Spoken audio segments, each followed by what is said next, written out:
नमस्कार. हृदय स्वर या मालिकेत मी डॉक्टर अरुंधती भालेराव आपल्या सगळ्यांचं मनापासून स्वागत करते. प्रसिद्ध नाटककार, लेखक, प्राध्यापक, साहित्यिक डॉक्टर प्रदीप ढवळ यांनी लिहिलेल्या लेखमालेतल्या विविध लेखांचं अभिवाचन या माध्यमातून मी करते आहे. नमस्कार. आजच्या लेखाचं नाव आहे क्षणांचे सोने. Time management is life management असं म्हणतात.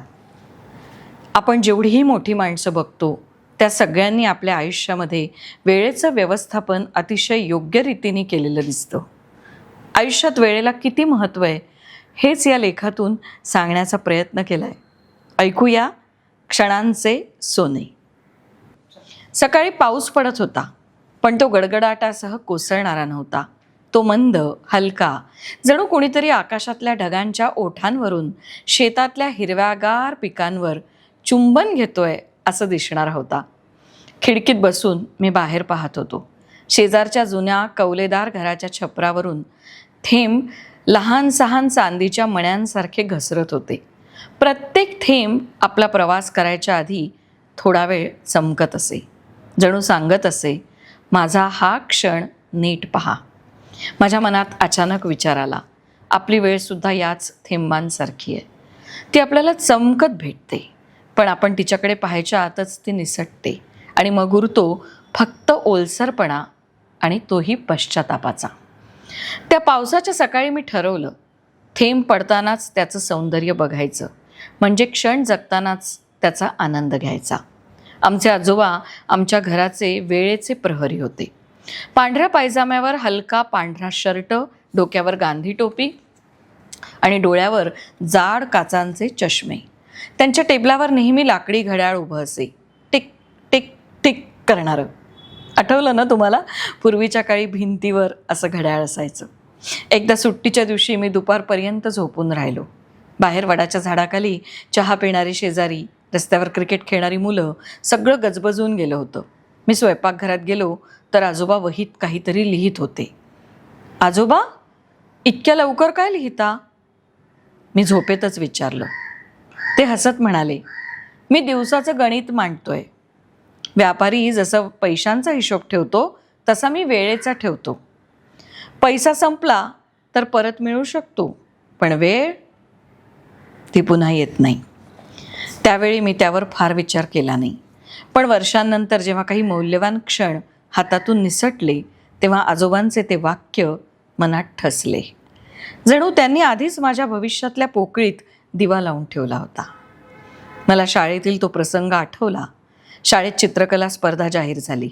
मला चित्र काढायला आवडत होतं. मी म्हणालो, उद्या तयारी करीन. दुसऱ्या दिवशीही मी खेळ, गप्पा आणि टाळाटाळ करण्यात वेळ घालवला. स्पर्धेच्या दिवशी मी पांढऱ्या कागदावर रंगांचे डबे ठेवले, पण हात अडखळत होते. इतर मुलांची चित्र रंगांनी ओथंबून उठून दिसत होती. माझं चित्र मात्र अर्धवट, जसं एखादं स्वप्न अर्ध्यातच मोडून पडलंय. घरी आल्यावर आईनं विचारलं, काय झालं स्पर्धेत? मी नाक मुरडत म्हटलं, वेळच कमी पडला. आईनं शांतपणे माझ्याकडे पाहिलं आणि एकच वाक्य म्हणाली, वेळ मिळवायचा असतो, थांबवायचा नसतो. त्या वाक्यानं जणू माझ्या मनावर कोणीतरी शिक्का मारला. कॉलेजमध्ये मित्रांबरोबर कॅन्टीनमध्ये तासनतास बसणं, चहाचे कप, हसणं, मस्करी, ते दिवस किती गोड होते. आज विचार केला तर कळतं, त्याऐवजी मी काही वेळ उपयोगी कामात गुंतवला असता तर कदाचित मी वेगळं काही घडवू शकलो असतो. वेळ ही नदीसारखी आहे. तिच्या प्रवाहाला आपण वळवलं तर ती शेत हिरवगार करते आणि नाही वळवलं तर ती फक्त वाहून जाते, काहीही देऊन न जाता. इतिहासात अनेक लोकांनी वेळेचा उपयोग योग्य रीतीनं करून जग बदललं. शिवाजी महाराज 16व्या वर्षी स्वराज्याचं स्वप्न उभारलं. APJ अब्दुल कलाम प्रत्येक मिनिटं त्यांनी संशोधनात घालवला. पंडित जवाहरलाल नेहरू तुरुंगात असतानाही डिस्कव्हरी ऑफ इंडिया लिहिलं. त्यांच्या आयुष्यात एक गोष्ट तिघांच्याही समान होती, त्यांनी प्रत्येक क्षणाला उद्दिष्ट दिलं. आजकाल आपण मोबाईलच्या पडद्यावर अंगठा फिरवत असतो, पण मेंदू रिकामा असतो. किरकोळ वाद, टीव्हीवरील अंतहीन मालिका, उद्या करू ही सवय, हे सारच वेळेचे चोर आहेत. वेळ म्हणजे सोनेरी धान्य आहे. जर आपण ते पेरलं नाही ना तर ते उगवणार नाही आणि पेरल्यावरच त्याचं पीक येणार आहे. एकदा मी ऑफिसच्या कामात इतका गुंतलो होतो की आईशी बोलायलाही मला वेळ मिळाला नाही. काही दिवसांनी ती हसत म्हणाली, तुझा चेहरा बघायला आता अपॉइंटमेंट घ्यावी लागेल का रे? मनात एक टोचणी लागली. पैशांनी नाते जिवंत राहत नाहीत. नात्यांना श्वास मिळतो तो फक्त त्या वेळेला दिलेल्या वेळेनं. गावातील एका आजीबाईंचा मृत्यू झाला.